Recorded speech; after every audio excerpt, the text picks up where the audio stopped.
The European Union has been working consistently on the adoption of a new, already ninth package of sanctions against Russia. They announced it as a blow to the industry, and even in Brussels they warned they will deprive Moscow of laptops and cameras, they will stop exports. But how effective will these restrictions be?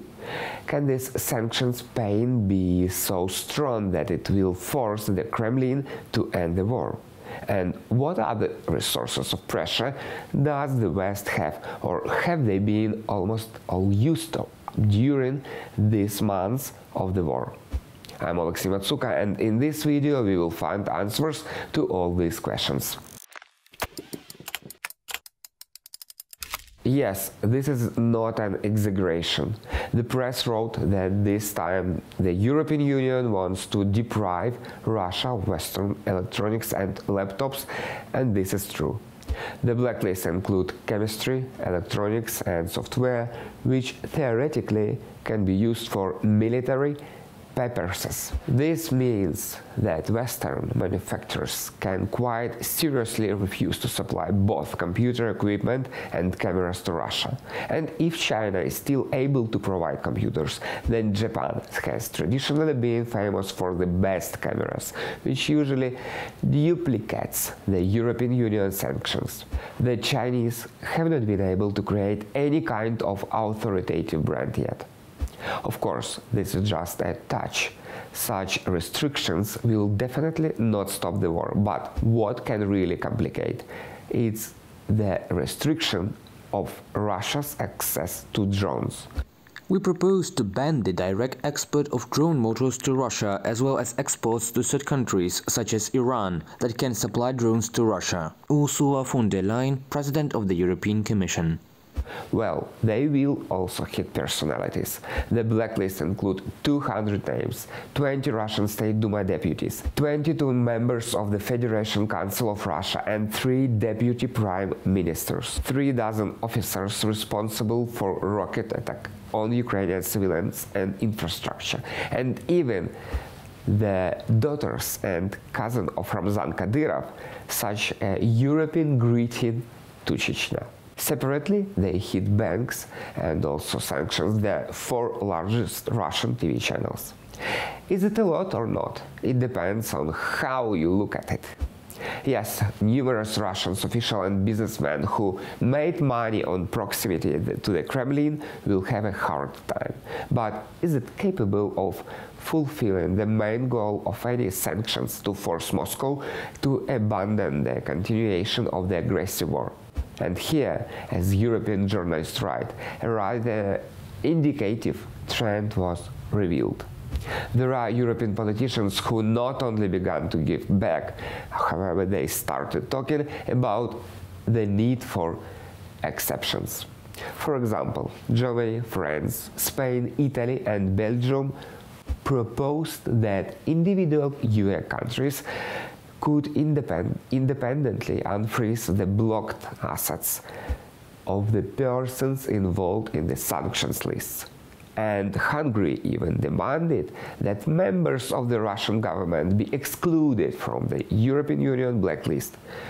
Hence, the criticism. The new text makes the new package even weaker and with more fallbacks, and this package was already very weak from the very beginning.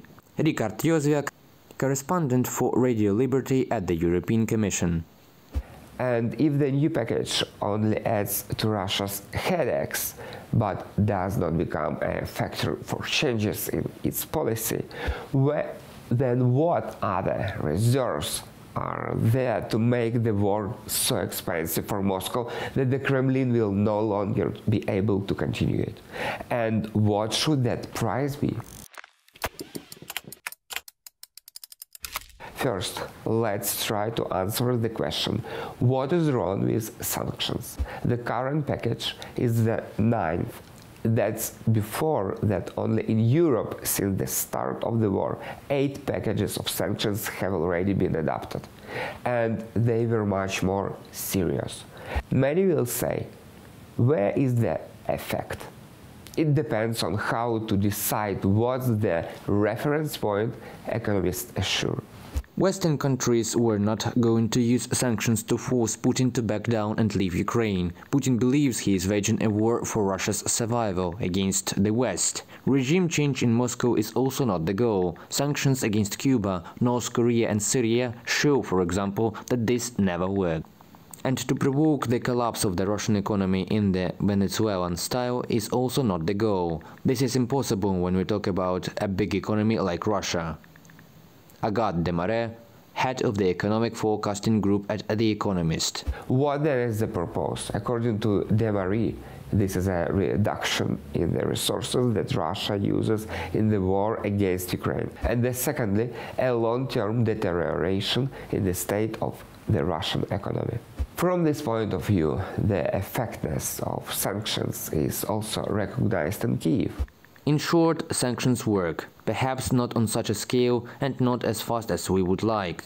But they are working, and confirmation of this is the shutdown of entire sectors of the economy in the Russian Federation.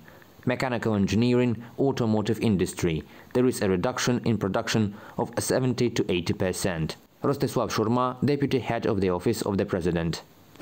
Or here at the University of California at Berkeley, they said the other day the success of the sanctions should be assessed in relation to where Russia could be if the Kremlin had not started a war against Ukraine.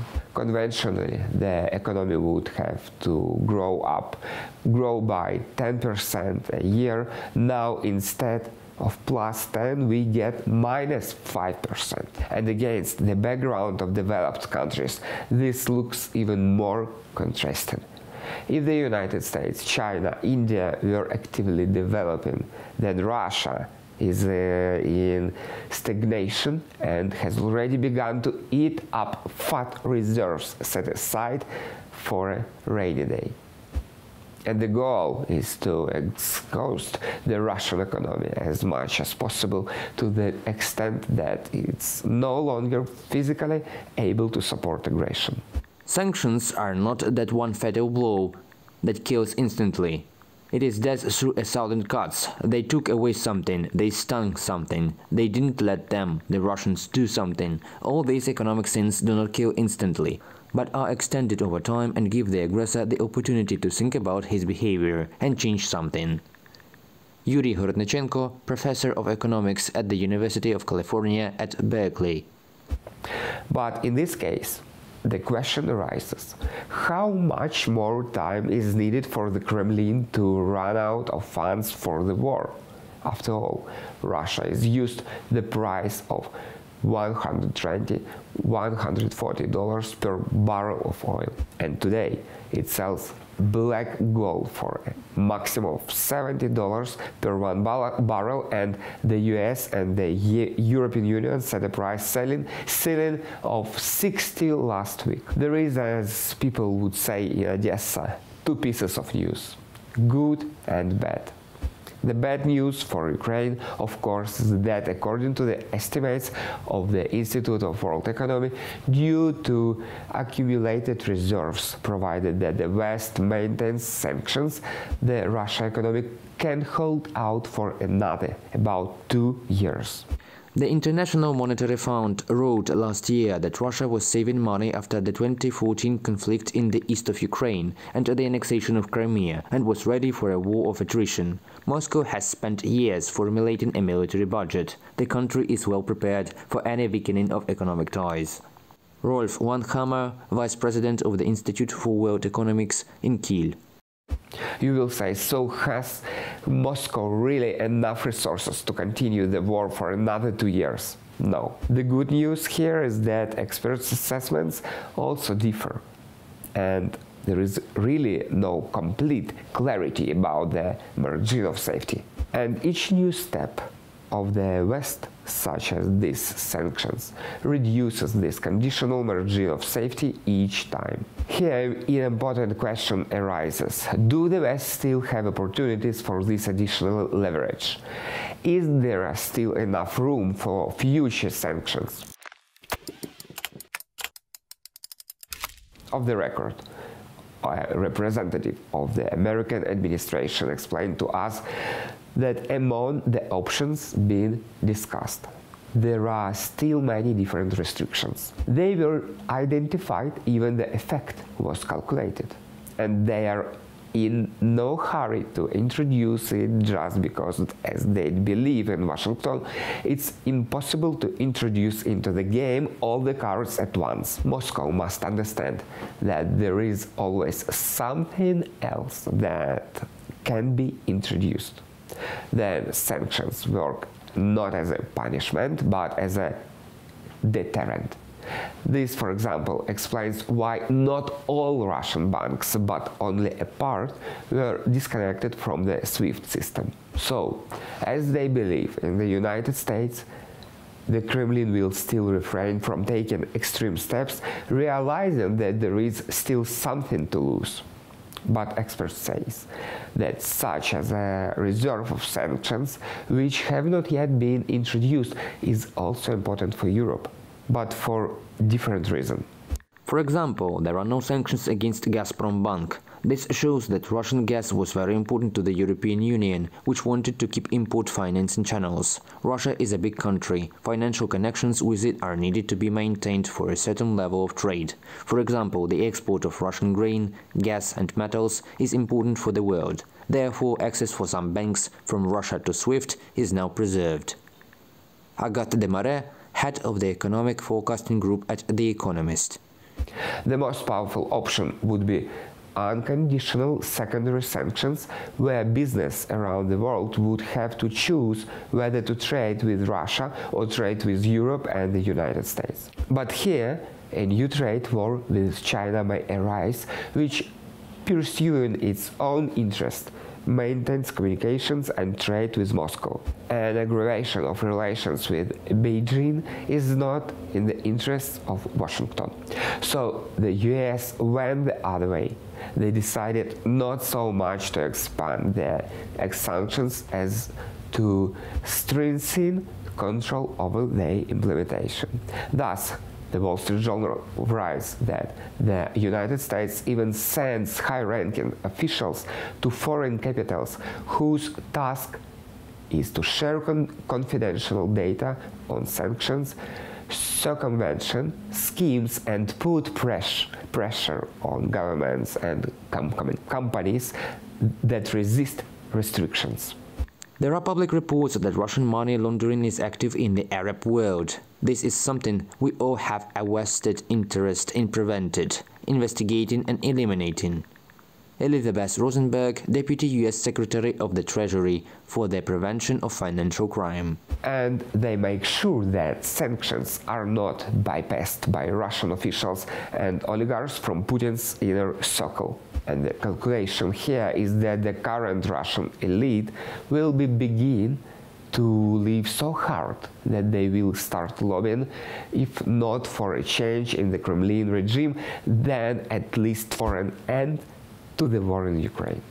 Putin had such a contract with the elites for many years, their loyalty in exchange for corruption, and now Putin has actually broken this contract.